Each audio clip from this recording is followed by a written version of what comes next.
मुबारकपुर भारतीय पत्रकार संघ में दिग्गज पत्रकारों का हुआ जमावड़ा। आजमगढ़ मुबारकपुर राष्ट्रीय पत्रकार सम्मान समारोह में अपने उद्बोधन के क्रम में राष्ट्रीय पत्रकार संघ के मंच पर अपने विचार व्यक्त करते हुए जाबाज एवं जबरदस्त कलम के योद्धा जाबिर शेख। ब्यूरो रिपोर्ट नीतीश कुमार के साथ जन क्रांति न्यूज। अब हम बात करेंगे। मैं बहुत देर से सबकी बातें सुन रहा था। इस तरीके से मंच पे बात हो रही थी, शिक्षा की बात हो रही थी, पत्रकार की बात हो रही थी, शासन प्रशासन की बात हो रही थी। लेकिन आज के इस युग में मैंने देखा है, बुरा मत मानिएगा मेरी बात का, मैं सत्य कहता हूँ। आज के इस युग में अगर आप सत्य लिखेंगे तो आप शासन और प्रशासन की नजर में अपराधी हैं। उसका जीता जागता सबूत मैं खुद हूं। और आज कितने ऐसे लोग भी हैं, यूट्यूबर भी हैं कुछ इसमें ऐसे, कि जो पत्रकारिता को बदनाम कर रहे हैं 100, 200, 500 में लेके। आप किसी के भ्रष्टाचार को उजागर करें, आप किसी के अपराध को उजागर करें।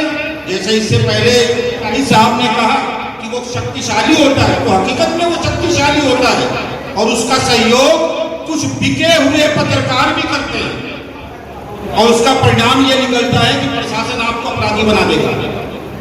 अरे नियम तो ये है कि किसी के खिलाफ अगर कोई प्रार्थना पत्र जाता है तो आप निष्पक्ष उसकी जांच करें। अगर वो दोषी पाया जाता है तो उसके ऊपर आप मुकदमा लिखें। लेकिन होता क्या है, खासकर हमारे आजमगढ़ जिले की पुलिस में, कि अगर आपके खिलाफ प्रार्थना पत्र चला गया, आपके ऊपर मुकदमा लिख दिया जाएगा। फिर ये कहा जाएगा कि हमको ऊपर से प्रेशर था इसलिए मुकदमा लिख दिया गया, आप कोर्ट में कह रहे जाके निर्दोष साबित हो जाए।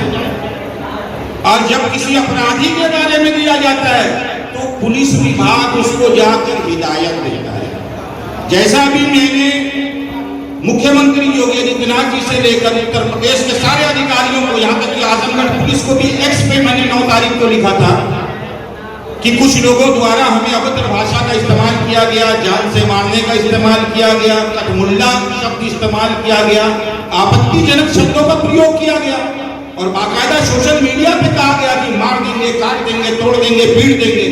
और जब मैंने उसकी शिकायत की एक्स पे, तो हमें यह कहा गया आजमगढ़ पुलिस द्वारा कि जांच कर आवश्यक कार्रवाई की जाएगी। लेकिन देवगांव थाने की पुलिस क्या कहती है, हमने उनको हिदायत दे दी, आईटी एक्ट 66 और 506 के खिलाफ जिसके ऊपर मुकदमा करना चाहिए उसको आप हिदायत देंगे।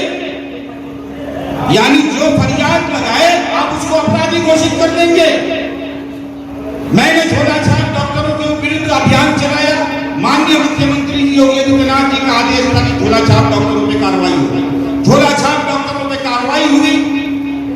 Additional CMO, deputy CMO, CMO सभी ने बाइट की। उस बाइट को चलाया गया तो क्या ये अपराध है?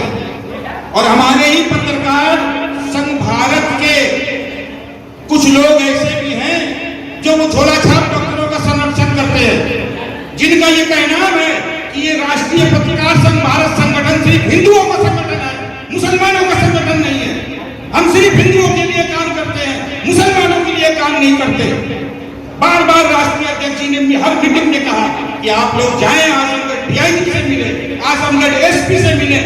लेकिन प्रदेश अध्यक्ष विनोद सिंह जी ने, मैं इस मंच से कहता हूं मुझे डर नहीं है, क्योंकि हो सकता है कि कल मैं इस संगठन में न रहूं।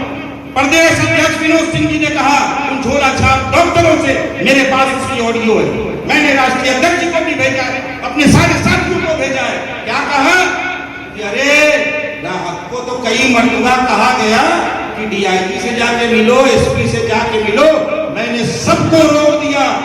उस जबीरा के मसले में कोई नहीं जाएगा।